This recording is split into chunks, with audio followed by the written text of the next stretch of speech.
Cheers and good morning. The first sip of coffee on a Monday morning. Delicious. I am late. I slept in a little bit. So here I am. Happy Monday. Jenny, what's up? Good morning. Doing some shipping, waiting for your show. Apologies, 12 minutes late this morning. It's a Monday. And here I was yesterday talking about, oh, hey, we're back. I'm excited to get back to the regular schedule back at 7 a.m. And here I am, 7:12. Whoops. So today I kind of want to dedicate my show to Bob Saget because Bob Saget was my TV dad. Danny Tanner. I grew up with the Full House family. I wanted to be a member of that family as a child. So I want to talk about that. Before I get into the sadness of losing another iconic 80s and 90s personality, I do want to share some Cubs cards that arrived recently. I've been talking about the Elite Extra Edition breaks. I was in two Cubs breaks for Elite Extra Edition, and they were caught somewhere in USPS hell. One of them broke loose and was delivered a few days ago. The other one, I don't know. It's still, the last scan was December 31st. So it's been 10 days. So I'm going to reach out to the seller and say, hey, can you open a missing mail claim? Hopefully that shakes it loose, because I don't even know what was.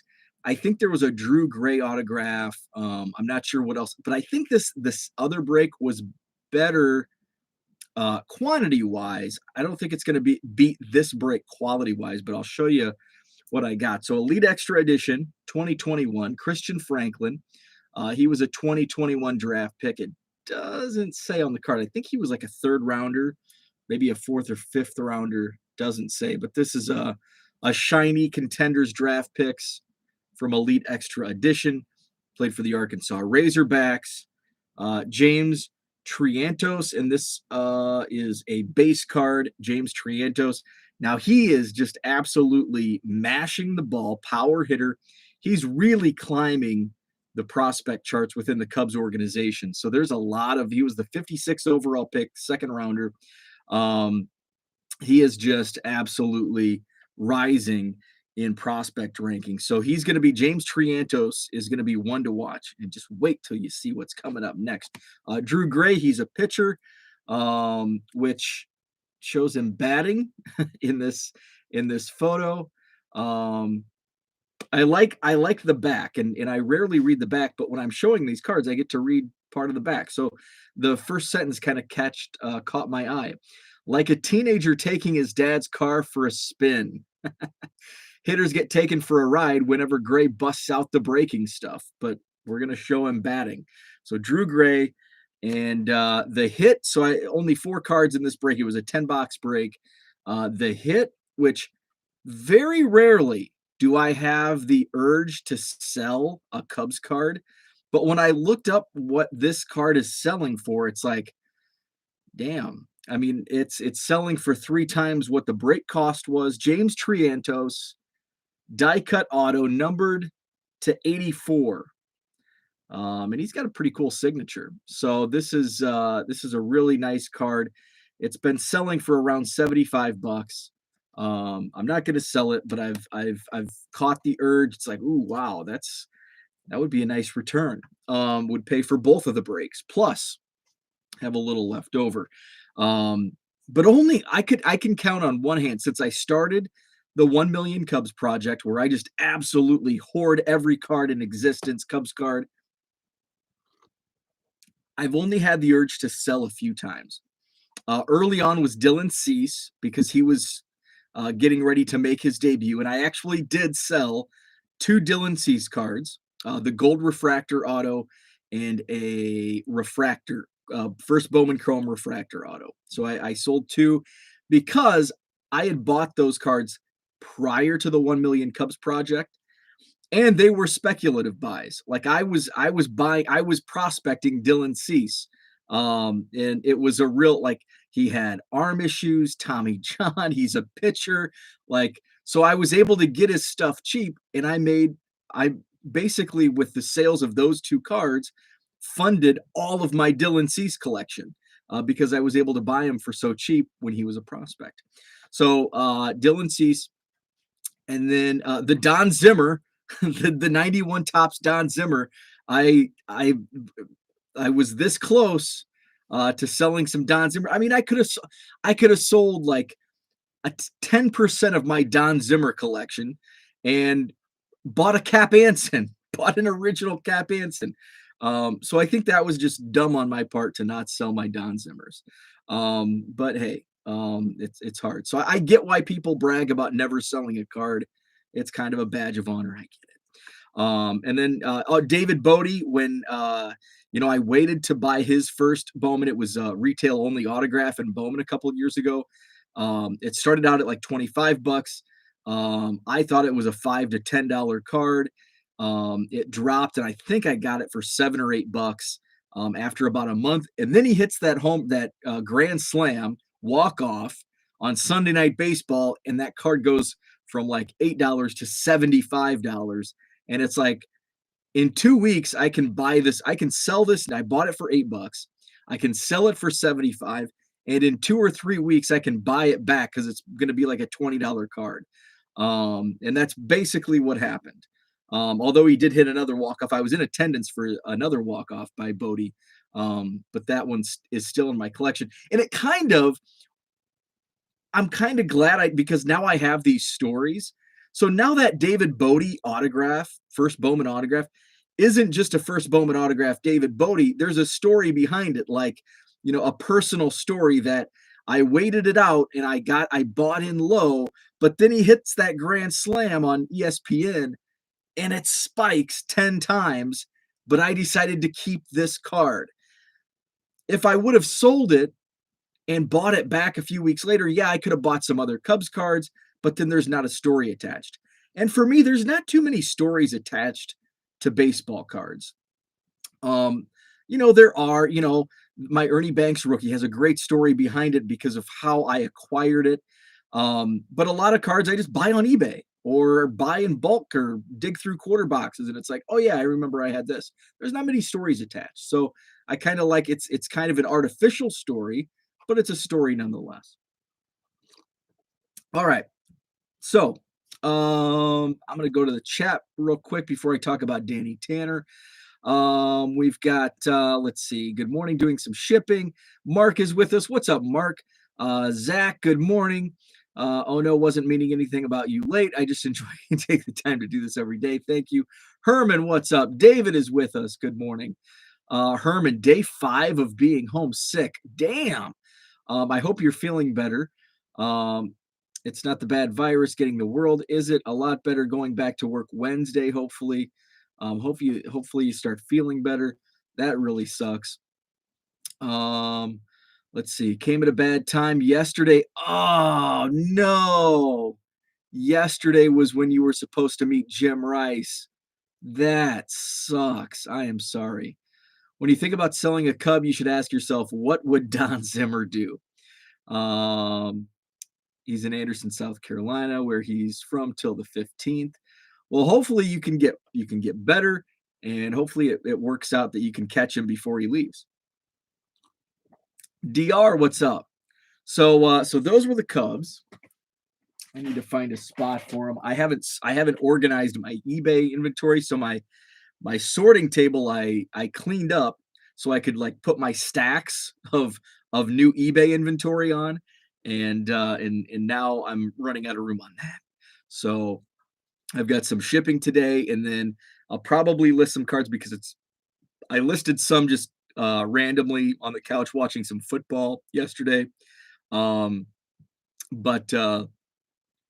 I need to get some listed on the file exchange, just get 100 listed to boost up the inventory.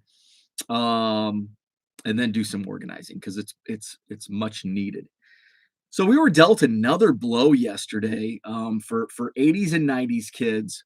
Danny Tanner, real name Bob Saget, the Full House patriarch, passed away suddenly. He had done a comedy show the night before on Saturday night, Friday or Saturday night.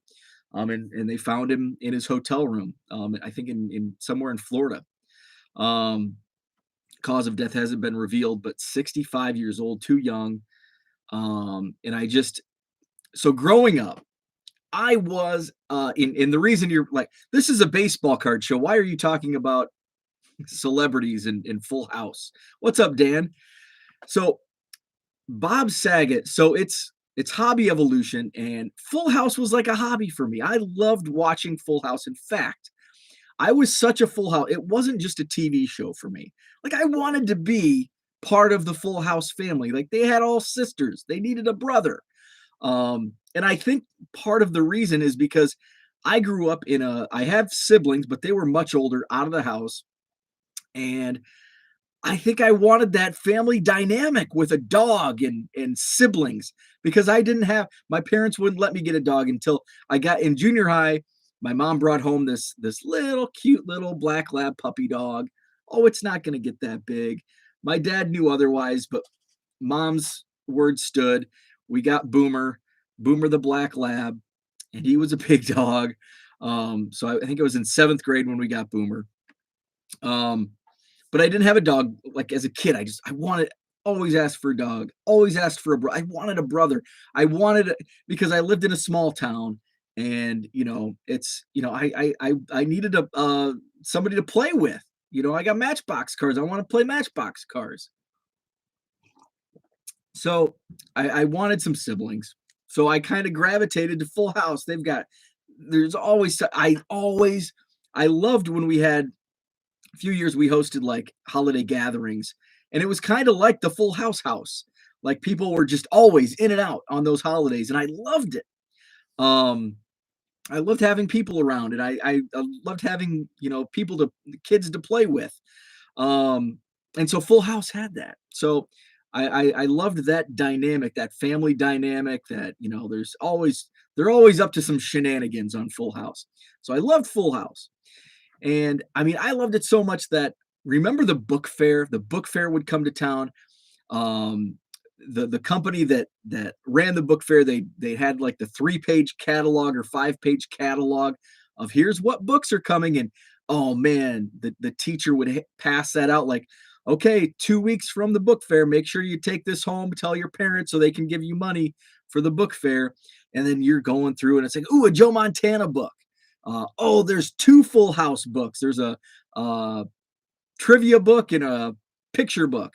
And then there's a sports trivia book, and you're circling. It's like, okay, mom's giving me $10. I've got it. And back then you could buy like 4 books for $10, like $10 bill you could buy.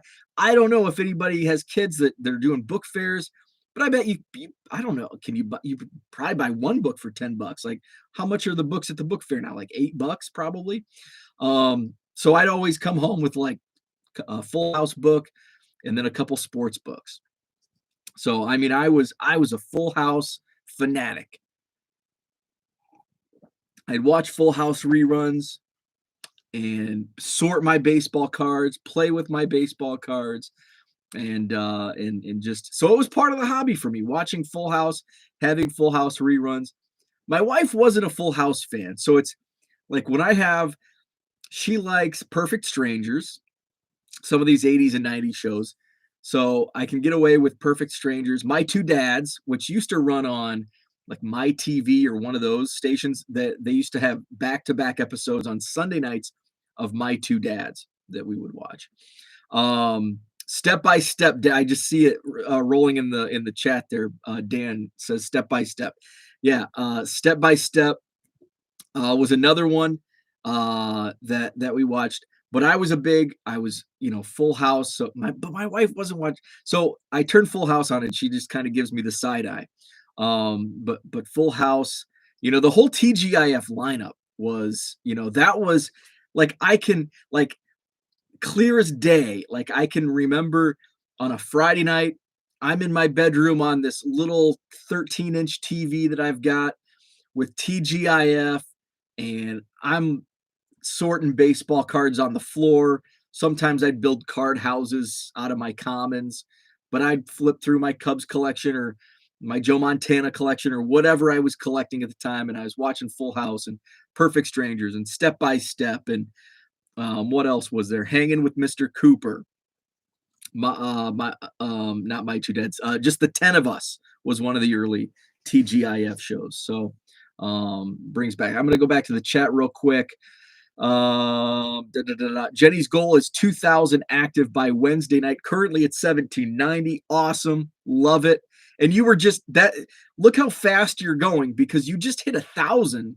Like what, a week ago, 2 weeks ago. So you are blasting along. I love it. We were wondering if he didn't give it to everyone my wife works with. He visited his nephew there, and they had 7 people out with it the last. Oh man, Herman, holy cow! Jenny says his last Twitter post was 2:45-ish Sunday morning with a photo. Looked good. Shows how fast life can be gone. It is. It's awful.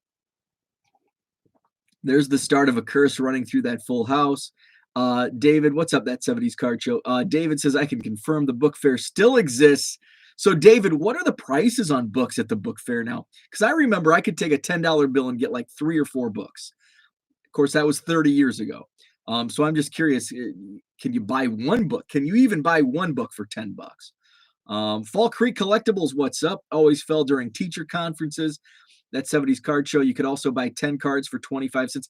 I don't remember our book fairs having cards, because I totally would have spent all my money on cards, especially like in the early 90s. I probably would have bought a Full House book, and the rest, whatever money I had left over, I was buying cards. And that's it, even and that's surprising now that I think about it, because the early 90s, like when I was like the height of my book fair, when I was that age, was the height of the junk wax era, where you could find, like, my barber shop sold cards. Like you could buy packs of Tops at my small town barber shop. So it's strange that I don't remember, and maybe there was, and maybe I did buy packs of cards. I just don't remember it. It's just not a memory that sticks with me. Herman says, I bought my first price guide from a school book fair in the 5th grade. Very cool. Step by Step was my main gig on TGIF. That was one of my favorites. Full House, and then Step by Step, and then Boy Meets World. So it kind of went in that order. And that's kind of because Full House was like the OG TGIF. That's like kind of start, because Full House started in like 1987, I think. And I think that was on the first run. I think with Perfect Strangers was another original TGIF. I'm a huge, I love TGIF. I'll have to look back, and every once in a while I'll go back and I'll look at like, I'll try to find a TV guide online and see what the TGIF lineup was through the years. David says books probably 25 to 50 cents more than Amazon. Not that I check. Now the Candace Cameron Christmas shows make more sense. Yeah. DJ Tanner. Let's see. I'm old. It was What's Happening for Me. That was comedy. Saved by the Bell Kelly. Zach says Jenny is talking the truth there. Yes, I was Kelly was probably, I'm trying to think who my first TV crush was. Kelly Kapowski was definitely up there. She was probably my first TV crush. Kelly Kapowski. I was a big Jenny Garth, Kelly from 90210. And then, of course, Topanga. Not early Topanga, but later Topanga, on Boy Meets World. White Shadow was the best sports show ever. I don't think I ever watched that. Growing Pains, Family Matters. I'm thinking Family Matters was an OG TGIF show. It was. In fact, I don't think it was an OG, because Family Matters was actually a spinoff of Perfect Strangers. So I don't know if Family Matters was on that first run, but it definitely was one of the first TGIF shows. The Family Matters house outside View, Chicago was torn down a few years ago. Oh, that sucks. JC, what's up? Perfect Strangers, great. I love Perfect Strangers. It is on, I think, either Amazon or Hulu now. Because I was watching it. this was probably it was during COVID, and my wife had came home, and I'm watching. She's like, "Oh my god, I haven't seen Perfect Stranger," and because it hasn't been like you haven't found it in syndication on TV, and it hasn't really been on any streaming platforms until within the last couple of years. So finding Perfect Strangers was like, whoa, yes, Balky Bartakamoose. What was Mipos was where he was from, and Corson Larry. Anyone else here old enough to remember BJ and the Bear? I I know what BJ and the Bear is, but I didn't watch it. I'm too young for BJ and the Bear. Mine was Soleil Moonfry, then Stacy Keenan. I think Dan's a little older. I think you're a few years older than me, so that makes perfect sense. Soleil Moonfry was Punky Brewster. Um, I Love Lucy was my jam. Blair from Facts of Life, Punky Brewster, Bob Saget on Entourage was comedy gold.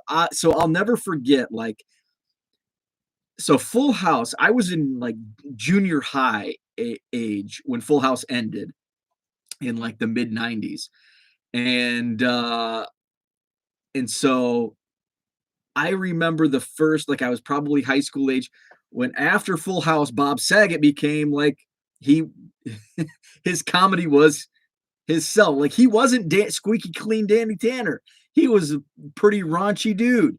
And I'll never forget like hearing like, oh my God, have you heard Bob Saget's stand-up? And like I was in probably high school, and it's like, I mean, it was like the shock of the century for me. Like I grew up like Danny squeaky clean Danny Tanner is now like he's raunchy as hell. So I'll never forget, when Bob Saget started doing his stand up right after Full House, and I think it shocked the country with his comedy stylings. David says, wasn't there like a show with dinosaurs? Yeah, it was called Dinosaurs. Yeah, that was perhaps the TGIF jump the shark moment. I don't think it last. Actually, I think Dinosaurs did last longer than it probably should have. Um, let's see. Let's TGIF lineups. So let's just talk TGIF now. So we're gonna go. So TGIF. Oh, it started later than I thought. So TGIF started in 1989. I thought it was like 87 or 88. So the initial TV line, okay. I thought there was a schedule. I'm on Wikipedia.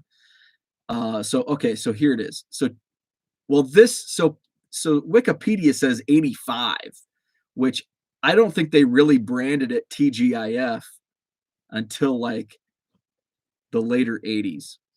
So let's see. So Family Matters started on. Okay, so 85 was pre TGIF. That was just the Friday night lineup before TGIF. So yes, so Family Matters was the original OG lineup. So 1989, fall of 89 was when TGIF first started. Now, Full House actually began on Friday nights in 1987 with I Married Dora. I don't remember that. Where am I at? Full House. So the pre-TGIF Friday night lineup was Full House, I Married Dora, and also Mr. Belvedere, The Thorns, Sledgehammer, which I do remember that show. Who was in that? Sledgehammer. Um, I don't know, but I my dad was a big fan of Sledgehammer and Max Headroom. Oh wow, Max Headroom. That brings back some memories. And then Perfect Strangers, Full House, Mr. Belvedere, Just the 10 of Us. So Just the 10 of Us was not an actual original TGIF. It was pre-TGIF, but that's so 88, 89 was the first season of TGIF that I remember, which apparently it wasn't actual TGIF. That lineup was Perfect Strangers, Full House, Mr. Belvedere, and Just the 10 of Us. So I'm shocked. I thought Just the 10 of Us was like an OG TGIF. Oh, it was. It was. So it split with a show called Free Spirit, but apparently it didn't last long. So the first OG, so the OG TGIF lineup was Full House, Family Matters, Perfect Strangers, Just the 10 of Us in 89, 90. So second year was Full House, Family Matters, Perfect Strangers, Going Places, and it kind of moved around. Dinosaurs actually debuted in 1990. So Dinosaurs was on the 90-91 season, the 91-92 season, the 92-93 season. So it aired 3 years on TGIF, and actually early TGIF. So it was not a jump the shark.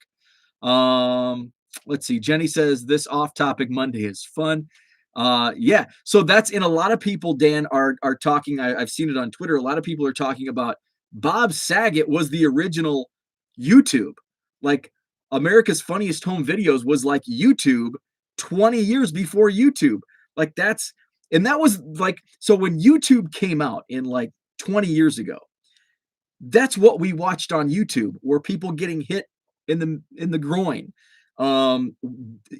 people falling off skateboards, and like that's the videos. Like America's Funniest Home Videos turned into YouTube, like what we consumed on YouTube, and then YouTube is, well, here we are.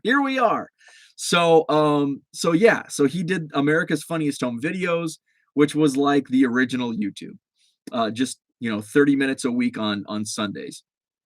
Jenny says maybe Throwback Thursday needs to make the hobby evolution from now on. That 70s show says Bob Saget had too much Philly in him to be squeaky clean. Hogan Family in 1985. So Hogan Family was that an ABC? It wasn't on Friday nights, but Hogan Family was another show that I loved growing up because it was in syndication a lot.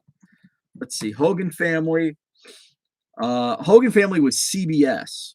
Hogan Family ran on CBS from, it began on NBC in 1986 and then finished its run on CBS in 1991. Let's see. My dad and I loved Sledgehammer. Yeah, that was one show. So there's few shows that I remember what my dad worked so much like that era. So I don't have too many, but I remember watching with him Sledgehammer, Jake and the Fat Man. My dad loved Jake and the Fat Man. My Two Dads. What else was there? I think we watched Max Headroom, but it might have been just because it was Max Headroom was on near Sledgehammer time. And we might have watched all of the shows. Those were the ones that kind of stick out. Just the 10 of Us was a spinoff from Growing Pains. Yes, that's right. The dad, the PE coach, the patriarch of Just the 10 of Us was the PE coach in Growing Pains. Yep, you're absolutely right. Not the mama. Dak, think you're right. The gym coach was the common denominator. Yep. Who still watches Sunday Night America's Funniest? I didn't know it was still on. Turns out it was NBC. Sidekicks. I don't remember Sidekicks. Do you ever think opening an antique booth for your sports cards since you got so much card inventory? No, I do not. Let's see. What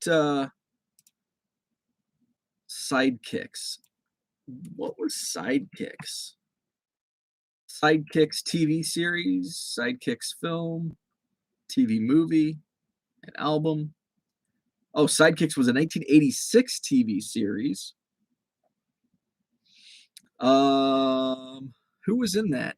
Starring Ernie Reyes Jr., Jill Gerard, Nancy Stafford, Key Luke. Wow, I had never heard of that. Never heard of that show. So yeah, wow, what memories. Low Roller says, do you ever think of opening an antique booth? No. There's just because there's just no traffic in antique stores. It would just be it would be throwing money away. I'm not a big fan of consignment booths, antique booths. Just my own opinion. I thought about it back 10 years ago. There was actually a local antique store where where I lived, and bought one of the booths out. And a buddy of mine says, "Hey, there's baseball cards at the antique mall." So we go up there. He's like, "Yeah, there's a set that I want." It was like 95 tops, and the sticker was $25. And so we go and it was a lot of like 80s and 90s stuff. And there was some cool stuff there. But it was all like priced that, I'm not going to buy it at this price. So, and there was a bunch. It was a whole booth. And so my friend goes, I wasn't interested in what was there for the prices that were listed. My buddy goes to the antique store owner. He's like, I'll give you $20 for this set. It's priced at 25. The owner goes, nope, need 25. I'm like, okay.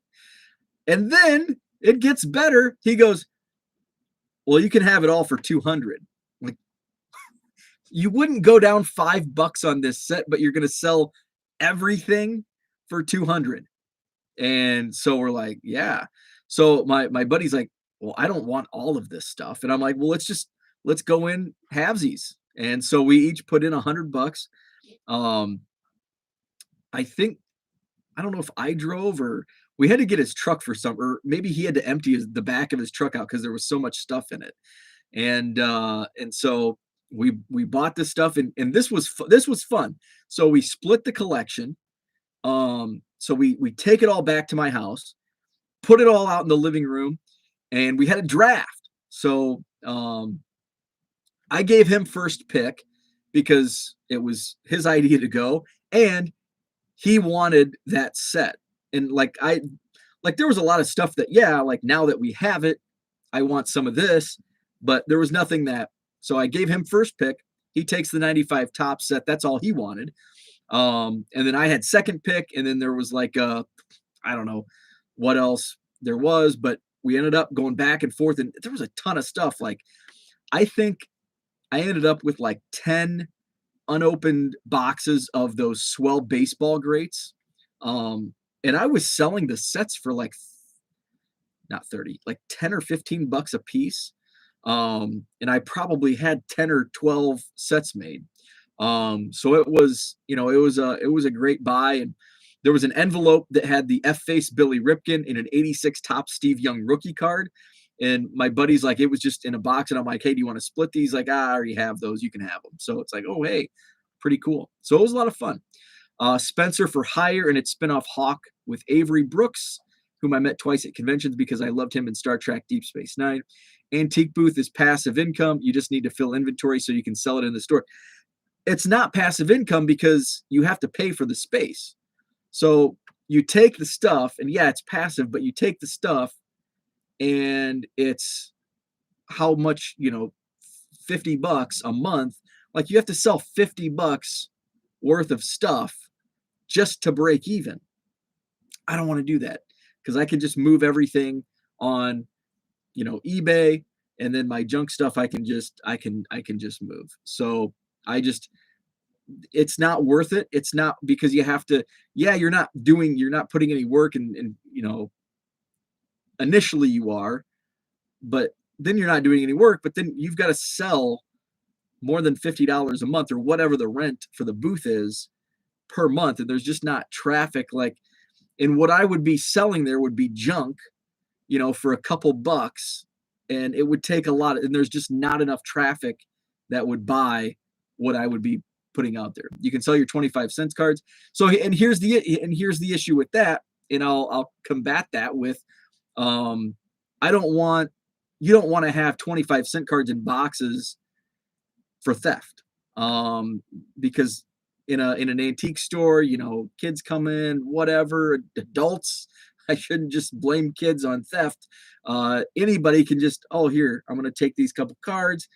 And there's not much security. Yeah, I know there's cameras and all that stuff, but it's just, and I'm kind of talking out of both sides of my mouth when it comes to that, because I leave my card show booth all the time with 25-cent cards out in the open, but not 8 hours or 12 hours a day after day after day after day. It's just, I'm away from my booth for 10 minutes at a time. The more overhead he has for anyone, the more cards will cost per se. But I think Teenage Mutant Ninja Turtles and Barney were in your wheelhouse. Barney was not. Teenage Mutant Ninja Turtles totally was in my wheelhouse. It was on in the mornings before I went to school. So I was big into Teenage Mutant Ninja Turtles. That was like my jam. I don't know, second, third grade. Teletubbies, no, no. Power Rangers, like the very first season of Power Rangers, yes. I did watch the Power Rangers and I think initially Power Rangers was on in the morning. And I think Power Rangers was one of those syndicated programs, so it aired both in the morning before school and right after school, because I remember watching Power Rangers before school and after school. So Power Rangers debuted 1993. So the original work was 93 to 96. So yeah, so I would have been 93. I think I was in fifth grade. Where was I in 93? Fifth or sixth grade. August of 93. So no, I was in junior high. So yeah, I probably only watched that first season. Because then I would have been eighth, ninth grade. And I wasn't what actually when it got to that point, I was sleeping in till the last possible minute. So I wasn't watching any TV. And then after school, I was hanging out with friends. So yeah, I think it was just that first season in sixth grade, seventh grade that I was watching Power Rangers. Power Rangers was on in the morning before school in fifth or sixth grade for me. So yeah, I think we're the same age. And that's when I remember, and then I remember it being on after school, but I was at the age where I didn't really care, but I'd still, if I was home watching TV, I didn't have cable. So for me, like I watched those shows after school if I was home because it was either Power Rangers or Family Feud or Sally Jesse Raphael or Maury Povich or some of those shows. Oprah, like I wasn't watching those shows. So I'd watch whatever was on Fox, and it was Power Rangers or DuckTales or whatever shows that were on. DuckTales, yeah. I was totally DuckTales. I was into DuckTales. There was another cartoon that was on like right after DuckTales. Oh my God, what the hell was that show called? Oh my God, it's on the tip of my tongue. Somebody's got to help me out. 90s TV cartoons. And I can't even give you a hint on what. It's just going to be one of those that Animaniacs. So I'm looking like at a ranker article of I did watch Tiny Toons, but it wasn't Tiny Toons. Animaniacs was another one. I loved Animaniacs. Let's see. Chippendales Rescue Rangers. Chippendales Rescue Rangers. I was a fan. Bobby's World. I loved Bobby's World. For me, that was on Saturday mornings. The only way it would make sense is if you put boxes instead of paying for storage, but he's got free storage in the basement. Absolutely. Maury Show still on TV. Tiny Toons, Bobby's World. Yep. I was into Tiny Toons, Animaniacs, Pinky and the Brain. I don't think I ever watched Pinky and the Brain. I mean, they came out with their own show. But I watched them as part of Animaniacs. Bobby's World. I loved Bobby's World. Don't you know Bobby? Beetlejuice, like Power Rangers. I don't think I watched Beetlejuice the cartoon. I remember watching the movie, but I don't remember watching Beetlejuice the cartoon. What are some of the other 90s cartoons on this? This is a ranker list. Some of them are like Simpsons and Family Guy, which totally huge Simpsons fan. Oh, Darkwing Duck. Darkwing Duck was another favorite. Darkwing Duck. Oh, it wasn't Chippendales Rescue Rangers that I was thinking of. It was Tailspin. Remember Tailspin? That's what it was. Tailspin. Goof Troop. Oh, I loved Goof Troop. This is some of these. It's like, oh wow, I forgot all about Goof Troop. Man, Ranker has Bobby's World at number 55. That's got to move up. Come on. So yeah. So okay, I've been rambling on about TV for a long time. What was the after school video game show where they had a bunch of NES characters in some fantasy world? And there was also a studio segment of the show where they gave away games. No idea. I don't remember that one at all. After school video game show.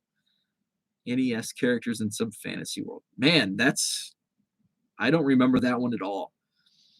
Zach is out. Have a great day. You as well. Most of us are just finding out Chip and Dale were dressed like Magnum PI and Raiders of the Lost Ark. You watch Doug and Rugrats.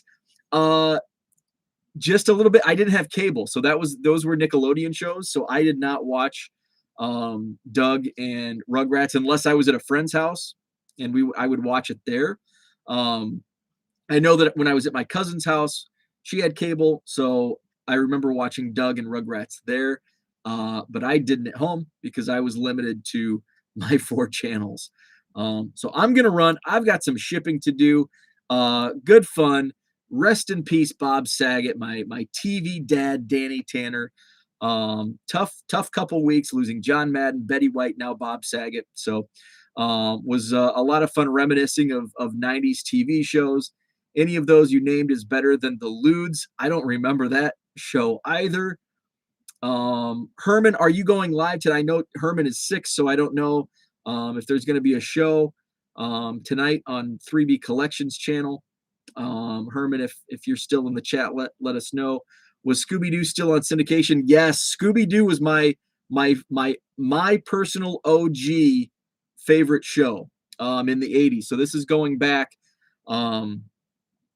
Scooby-Doo, He-Man, G.I. Joe. Those were my top 3, like as a little kid in the 80s. Those were my top 3 favorite shows. And then there were other shows like I think it was Garfield and Friends on in the 80s. I think that was one.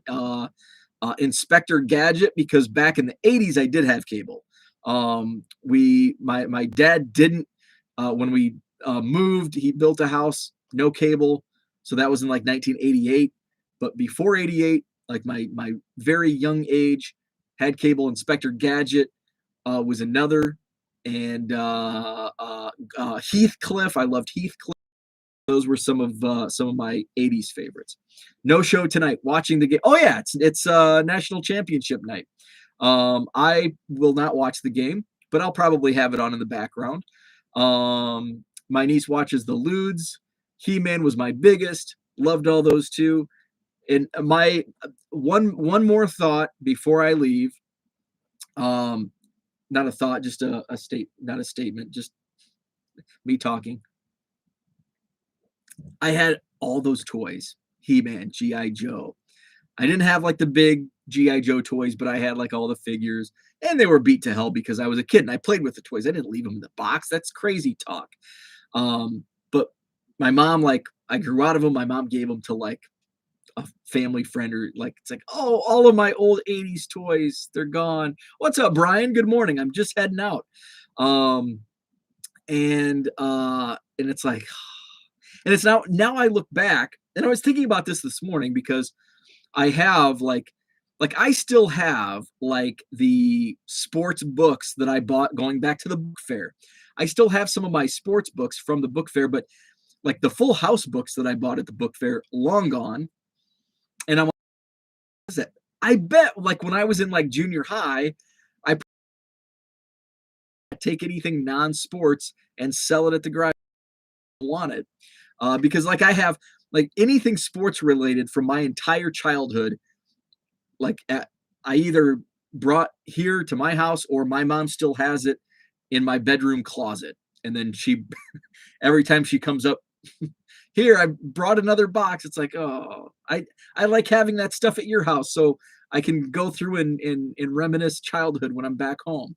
But I like none of my non-sports stuff. Like toys, like there's a bunch of Matchbox cars, but that's it. So anyway, so now I'm gonna go. So thanks for tuning in. Great chat.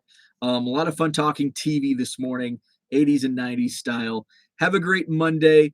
I'll try to be on time tomorrow at 7 a.m. And we'll talk some more hobby. Hopefully, I did buy some Cubs cards on eBay yesterday using some gift cards. So once those arrive, I'll show those off. hopefully my so hopefully my second Elite Extra Edition break pops loose and gets delivered at some point.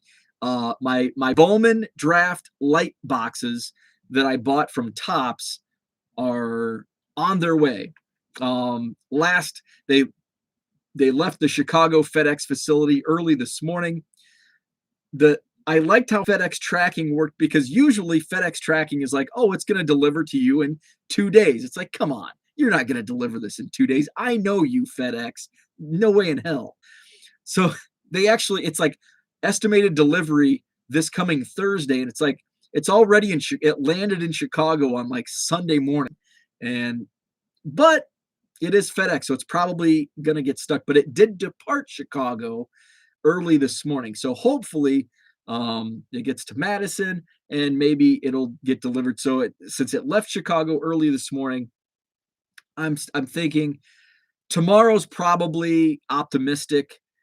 It'll probably get delivered Wednesday, but they did say Thursday, so maybe it will be Thursday. So I will break some boxes live on my YouTube channel whenever they come. Bowman Draft, 2021 Bowman Draft, the LITE boxes that Topps was selling last week. So that's all for today. Have a great Monday, and we'll chat tomorrow.